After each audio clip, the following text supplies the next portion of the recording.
Le taureau. Bon alors, plus l'arène est resserrée, plus les combats sont furieux. En pensant à ce sujet, ça m'a rappelé ce qui m'attendait. Mais en fait, plutôt que d'en frémir, ou d'en rire, de vouloir en finir, de sortir, de partir, de m'enfuir, mieux vaut y réfléchir et essayer de vous attendrir. Ces derniers jours, en déambulant dans les couloirs de l'ESSEC, éventuellement une bière à la main, on est cerné par les affiches Entre dans l'arène. Eh bien, m'y voilà, dans l'arène, nous y voilà. Et regardez, elle est quand même de taille respectable. Un public nombreux, des jurys de qualité à ce qu'on a dit, un opposant qui est peut-être un peu moins. Le combat pourrait-il être furieux si ce petit amphi, qui est aussi un amphibien, était réduit au maximum? Mais non, sans public, dans une arène réduite, pas de dramatique, pas de fantastique et encore moins d'épique. Si les arènes étaient réduites, PDSEC, ça serait plutôt comme une agence qui organiserait des rencontres pour célibataires plus ou moins exigeants qui voudraient entre eux discuter, parler. D'un côté, regardez comme si les célibataires, ça se comprend peut-être un peu. Enfin allez, soyons beaux joueurs, soyons sérieux. C'est parce que l'amphi est plutôt grand et que c'est un amphibien qu'il peut y avoir combat féroce. Mais j'ai cependant, c'est vrai, omis un élément d'importance. Afin qu'il y ait combat, il faut aussi 2 combattants, 2 gladiateurs. Et oui, je ne suis pas encore schizophrène. J'ai besoin d'un opposant aussi faible soit-il. Sommes-nous alors semblables, nous deux, à 2 gladiateurs en jeu? Possible, probable même. Permettez-moi un petit rappel historique. À Rome, les gladiateurs étaient esclaves. Ils n'avaient pas le choix de combattre. Eh bien, moi non plus, comme eux, je n'ai pas eu le choix. Figurez-vous que j'ai été harcelé, que j'ai été trompé, manipulé. On a utilisé tous les moyens pour me convaincre. On a même tenté de me persuader. Var bientôt les plâtreries grossières, même le vin.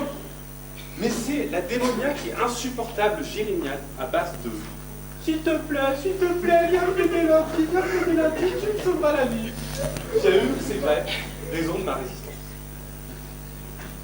Deuxième élément, comme à Rome, on a aussi le public réclamant du sang, celui de Côme, j'espère.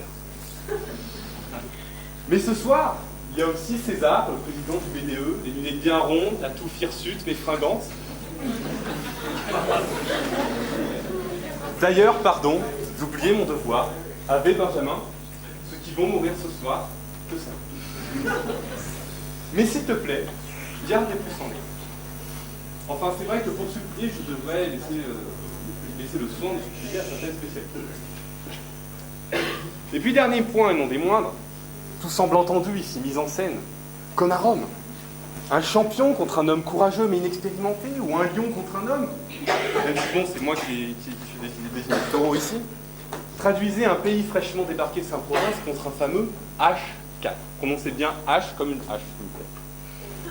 Et oui, pour sûr, là-bas, le combat féroce, on y est habitué. Mais bon, je suis abusif, c'est vrai. C'est vrai qu'au premier coup d'œil, juste comme ça, en voyant nos 2 silhouettes, on a quand même du mal à voir le lien entre Côme et Goliath. Mais alors, me direz-vous, quelle folie pour moi d'accepter ce combat à l'issue qui semble quasi certaine. Eh bien non, car plus l'arène est petite, plus les alternatives sont nombreuses. En tant que gens bien élevés, que ce soit d'H4 ou d'autres d'ailleurs, utilisons d'autres moyens de communication que l'affrontement brutal, la discussion, la négociation, et puis ma préférée, la corruption. Mais j'oubliais surtout la séduction. Désolé, non. Oh là là. Je m'appliquais ma vanne, ça venait juste avant. Alors que faire? Quel choix s'ouvre à moi? Combattre? Négocier? Corrompre? Et c'est là que je voulais enlever cette vie. Eh bien, je pense et je repense à ça. Je me dis Nicolas. C'est un peu mon côté schizophrène.